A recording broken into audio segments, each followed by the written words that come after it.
The cruelty of nature and of foreign invaders have destroyed Guatemala's ancient culture. The majority of our citizens, who are pure-blooded Indians, live in a state closely bordering on semi-barbarism. Throughout the country, one finds villages composed mainly of one-story houses, walled with rocks and thatched with straw. The more palatial of these are crowned with a large earthenware pot to keep out the tropical rains. A typical residence will house grandma, grandpa, a couple of their married children, their children, a dozen chickens, and a dog or two. The elders of the settlements are treated with great respect, something lacking in our more, should we say, cultured countries. In some respects, the Guatemalan Indians are far advanced. For instance, the barber trims one's home. While, as for the ladies, they have a style of hairdressing that, well, it may yet be the rage with us.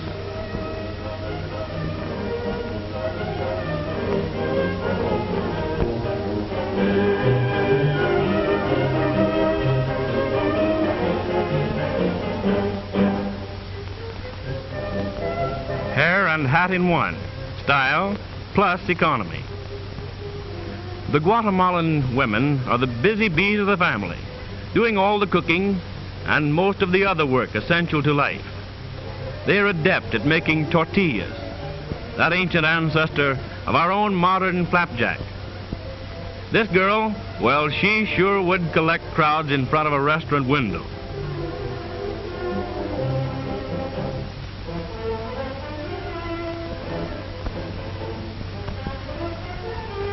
It looks here as if Mama and the kiddies are on an outing at the beach. But that isn't so. They're really hard at work catching fish to go with those tortillas. They build a breakwater of grass and weeds and gradually bring the ends together. The silly little fish, second cousins to sardines, are caught in the resulting pools and will be served for dinner. That is, if there's anything left of them after they're fried.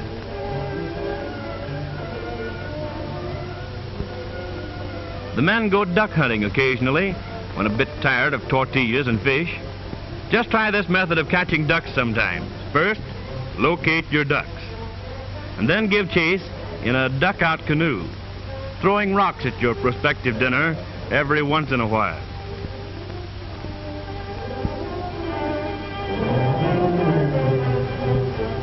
If you tire out the ducks before collapsing yourself, well, just sock one with a rock and call it a day. Some sport, eh what?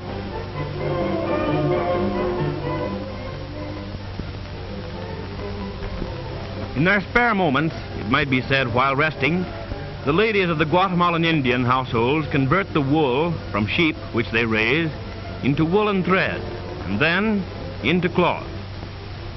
Though they have no spinning wheels, they're very adept into spinning the wool into thread with a stick for a spindle and a bit of broken gourd.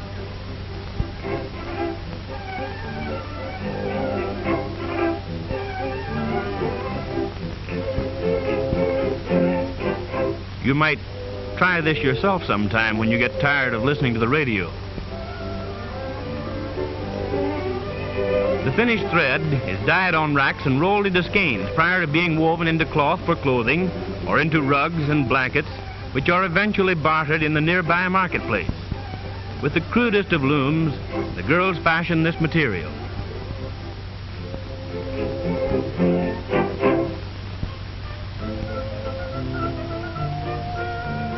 This girl is very busy with both hands and mouth. She's chewing chicle, the base of our own more modern chewing gum. It sure sounds good, doesn't it? The weaver sits in a loop of the crude loom to hold the affair taut and busily works away on a blanket.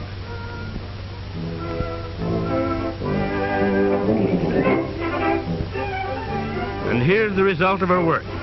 It took a long time to make it, but it's guaranteed pure wool, a yard wide, and it'll last a lifetime.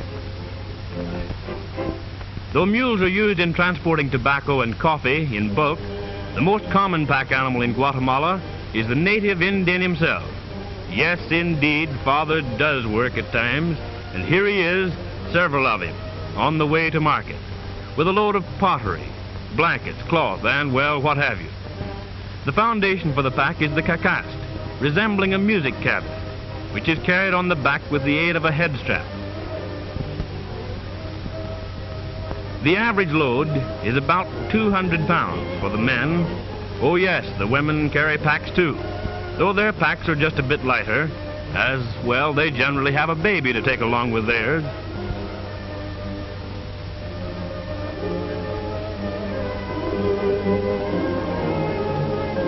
Even the boys are trained at an early age to become human beasts of burden.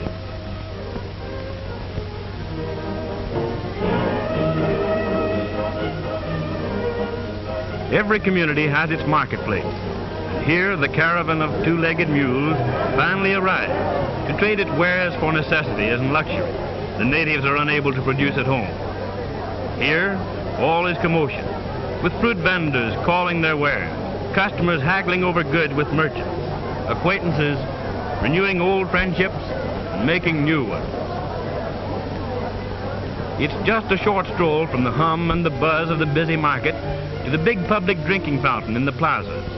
The women love to gossip here while filling their huge jars with water, and few of those big jars are ever broken, but many a reputation is badly damaged when the girls get their busy tongues to wag. Every day is Monday at the big municipal baths where the women bring their dirty linen. You'd think that the girls would look mighty neat with all this washing, but, well, take a look for yourself.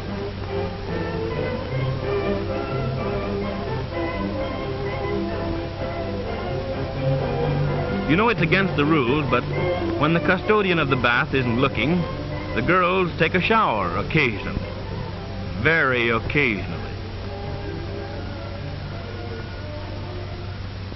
Though the majority of the native Guatemalan Indians, composing about 4/5 of the country's population, are devout Catholics, their great delight on festive occasions in the cities is the indulgence in rites and practices undoubtedly descended from their pagan ancestors, the Toltecs. Among these is the carnival dance, solemnly performed in elaborate costume to the booming beat of the native instrument, the marimba. Even though these ceremonies are old as history, they have a definite place in the life of these people in the pre-Lenten celebration. Fantastic figures representing different animals. As the lasso descends over the antlers of the deer, it signifies the capture of the last meat before the 40 days observance. But at work or at play, there looms in the background of the life of these peaceful people the age-old menace of Agua.